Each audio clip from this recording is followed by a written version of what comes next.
Assalamualaikum warahmatullahi wabarakatuh. Selamat pagi, Ibu Nurhayati Siregar, selaku dosen saya di mata kuliah Audit Forensik Digital dan Audit Investigasi. Perkenalkan, nama saya Tri Handayani dari kelas AK705 S1 Akuntansi PJJ. Di sini saya akan mempresentasikan tugas 5 tentang kasus Jiwasraya.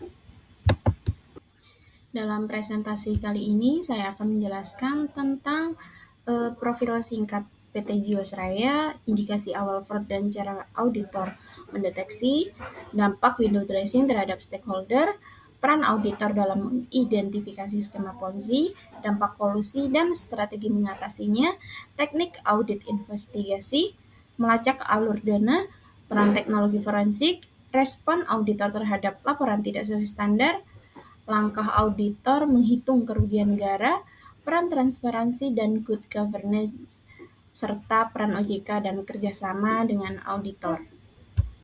Yang pertama adalah Jiwasraya Profile.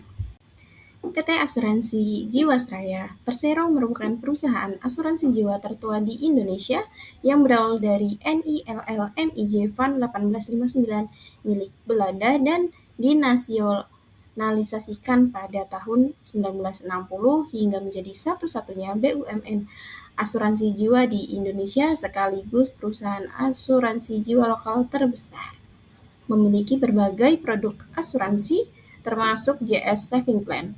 Jiwasraya mengalami masalah likuiditas yang semakin parah hingga gagal membayar klaim polis sebesar 12,4 triliun pada tahun 2018 yang kemudian berkembang menjadi kasus fraud besar dengan kerugian negara mencapai 16,81 triliun.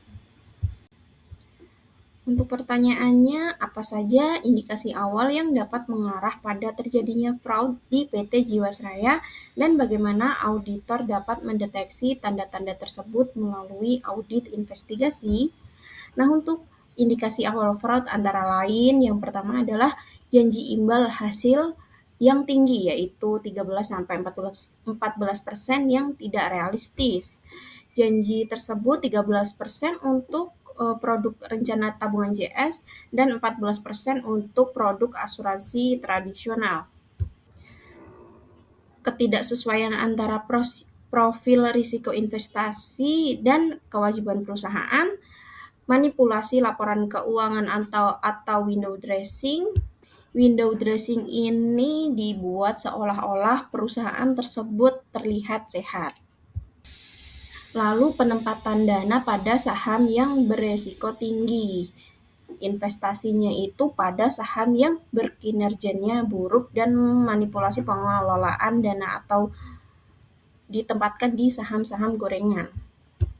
Nah, lalu auditor investigasi dapat mendeteksi melalui apa? Yang pertama itu dapat melalui analisis rasio keuangan dan tren laba. Yang kedua, pemeriksaan dokumen investasi. Yang ketiga, uji kepatuhan terhadap kebijakan investasi. Lalu, wawancara dan konfirmasi pihak terkait. Dalam hal ini di PT Jiwasraya yaitu manajemen Jiwasraya dengan manajer investasi. Bagaimana praktik manipulasi laporan keuangan seperti window dressing dalam kasus Jiwasraya dapat mempengaruhi keputusan pemangku kepentingan atau stakeholder? Nah, untuk dampak window dressing terhadap stakeholder ini, jadi window dressing itu kan manipulasi laporan keuangan, membuat perusahaan seolah-olah sehat. Sehingga apa? Investor dan nasabah merasa aman untuk menanamkan dananya, regulator dapat terlambat mengambil tindakan, manajemen terlihat berprestasi meskipun kondisi sebenarnya bermasalah. Nah, dampaknya apa? Dampaknya, keputusan stakeholder menjadi tidak objektif karena didasarkan pada informasi yang menyesatkan. Skema Ponzi sering menjadi bagian dari kasus fraud besar. Nah, bagaimana peran auditor dalam mengidentifikasi pola seperti ini saat melakukan audit investigasi? Jadi, skema Ponzi itu apa? yaitu modus penipuan investasi di mana keuntungan yang dibayarkan kepada investor lama sebenarnya itu berasal dari uang yang disetorkan oleh investor baru, bukan dari hasil usaha yang sah. Nah, lalu peran auditornya itu apa? Yaitu menganalisa arus kas untuk melihat apakah pembayaran klaim berasal dari dana investor baru. Kedua itu menguji keberlanjutan model bisnis, membandingkan return investasi dengan realisasi keuntungan, dan terakhir mengidentifikasi pola pembayaran yang tidak normal. Nah, jika pembayaran investor lama itu berasal dari premi baru, maka itu ada indikasi menggunakan skema Ponzi.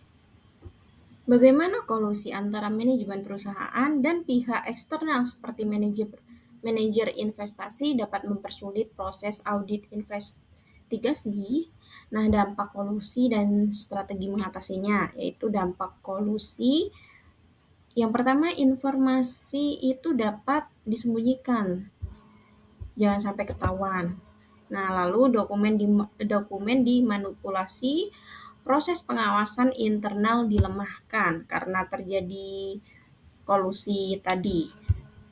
Lalu strategi auditor bagaimana? Nah, yang pertama itu melakukan audit independen terhadap pihak ketiga, lalu menggunakan teknik forensik digital, lalu melakukan konfirmasi ke bank kustodian. Modus operandi yang melibatkan investasi di saham gorengan sangat merugikan nasabah. Bagaimana teknik audit investigasi dapat digunakan untuk melacak alur dana yang salah alokasikan? Nah, yang pertama itu ada tracing and vouching untuk mengikuti aliran dana. Sebenarnya tracing dan vouching itu apa? Nah, itu adalah dua teknik fundamental dalam audit untuk menguji kebenaran laporan keuangan. Bedanya itu terletak di arah pengujiannya. Kalau tracing itu dilakukan untuk memastikan bahwa semua dana yang keluar dari rekening bank dicatat seluruhnya dalam portofolio. Dimulai dari dokumen sumber, maju ke catatan akuntansi. Cara auditor bagaimana? Yaitu auditor mengambil mutasi rekening bank RDN, lalu menelusuri aliran dana keluar, hingga ke buku harian, laporan posisi keuangan, pencatatan dividen. Nah, tujuannya itu apa? Yaitu memastikan tidak ada transaksi yang sengaja disembunyikan atau understatement atau aliran dana bocor.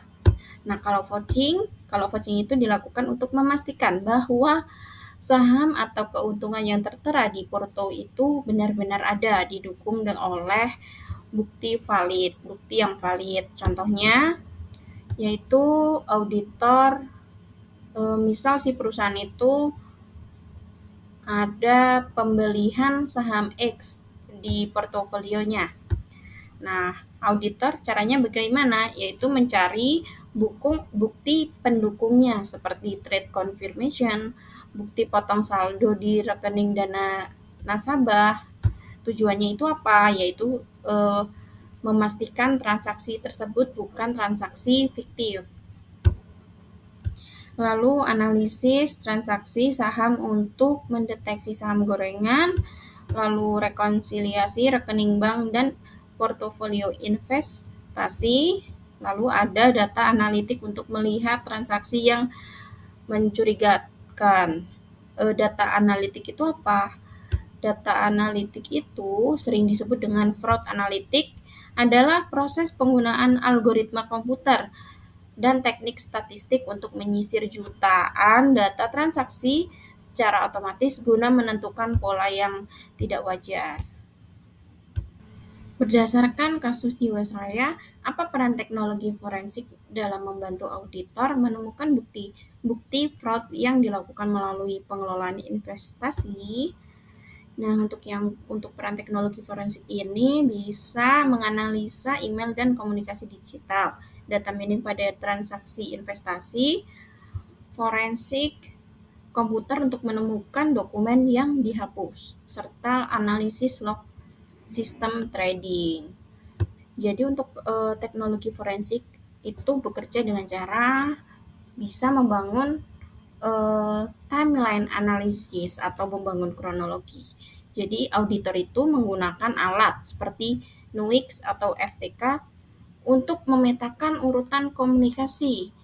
Ini membantu auditor menghubungkan kapan sebuah rencana penipuan disusun dengan kapan transaksi keuangan benar-benar terjadi. Ada juga perannya yaitu link analysis. Itu mencari hubungan tersembunyi. Misalnya, seorang manajer investasi sering mengirim email ke alamat pribadi yang tidak terdaftar tepat sebelum transaksi saham besar, itu sistem akan menandainya sebagai potensi insider trading. Untuk yang pemulihan data terhapus itu juga bisa, atau data recovery.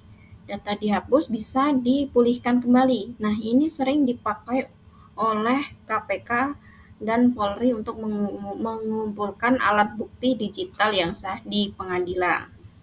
Dan yang terakhir ada analisa kata kunci atau sentimen di WA atau di jaringan komunikasi dengan bantuan AI itu bisa mendeteksi kata-kata kunci seperti rahasia, hapus setelah dibaca, transfer ke rekening saya ya, itu juga bisa.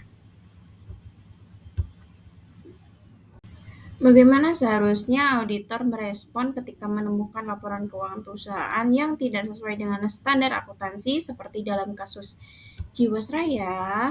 Nah, untuk respon auditor sendiri itu terhadap laporan tidak sesuai standar, yang pertama auditor harus meningkatkan prosedur audit, memberikan opini audit yang sesuai, yaitu qualified atau adverse. Nah, untuk yang qualified itu opini wajar dengan pengecualian. Opini ini diberikan jika auditor menemukan kesalahan material namun tidak pervasif.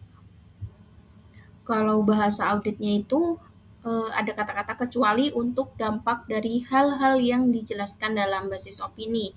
Laporan keuangan menyajikan secara wajar. Nah, untuk yang adverse opinion itu opini tidak wajar. Istilahnya itu ada semacam kartu merah dalam dunia audit. Itu diberikan jika kesalahan bersifat material dan pervasif. Contohnya itu ada indikasi skema Ponzi. Hampir semuanya fiktif. Nah, dalam laporan kondisi ini, laporan keuangan dianggap menyesatkan secara keseluruhan. Kalau bahasa auditnya itu laporan keuangan tidak menyajikan secara wajar posisi keuangan perusahaan. Lalu melaporkan temuan kepada regulator atau pihak berwenang dan mendokumentasikan bukti secara lengkap untuk proses hukum.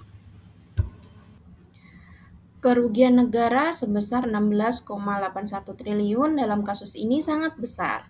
Apa saja langkah-langkah yang dapat dilakukan auditor untuk menghitung dan memastikan besaran kerugian akibat fraud? Nah, dalam kasus Jiwasraya ini, langkah auditor menghitung kerugian negara dengan cara yang pertama mengidentifikasi transaksi yang melanggar aturan, lalu membandingkan nilai investasi dengan nilai wajar, menghitung selisih kerugian akibat manipulasi, dan menggunakan metode valuasi dan analisis keuangan. Nah, dalam kasus Jiwasraya ini, BPK menghitung semua kerugian negara mencapai 16,81 T. Berasal dari investasi pada saham yang berkinerja buruk dan manipulasi pengelolaan dana. Dalam kasus Jiwasraya, bagaimana transparansi dan budaya pengelolaan yang baik atau good governance dapat mencegah terjadinya fraud di perusahaan asuransi? Nah, untuk peran transparansi dan good governance ini yaitu transparansi laporan keuangan, pengawasan Dewan Komisaris yang kuat, sistem pengendalian internal yang efektif, budaya etika dan integritas dalam perusahaan. Jika prinsip-prinsip ini diterapkan, peluang manipulasi seperti window dressing dapat diminimalkan. Apa peran OJK dalam pengawasan terhadap perusahaan seperti Jiwasraya dan bagaimana auditor investigasi dapat bekerja sama dengan regulator untuk mencegah dan mengungkap fraud? Nah, jadi peran OJK itu yang pertama mengawasi kesehatan keuangan perusahaan asuransi, mengatur kebijakan investasi dan manajemen risiko, serta memberikan sanksi apabila terjadi pelanggaran. Nah, untuk auditor dan regulator, itu bentuk kerjasamanya yaitu membagikan hasil investigasi, memberikan rekomendasi perbaikan, mendukung proses penegakan hukum agar fraud dapat dicegah. Sekian presentasi dari saya. Apabila ada kurangnya saya mohon maaf. Wassalamualaikum warahmatullahi wabarakatuh.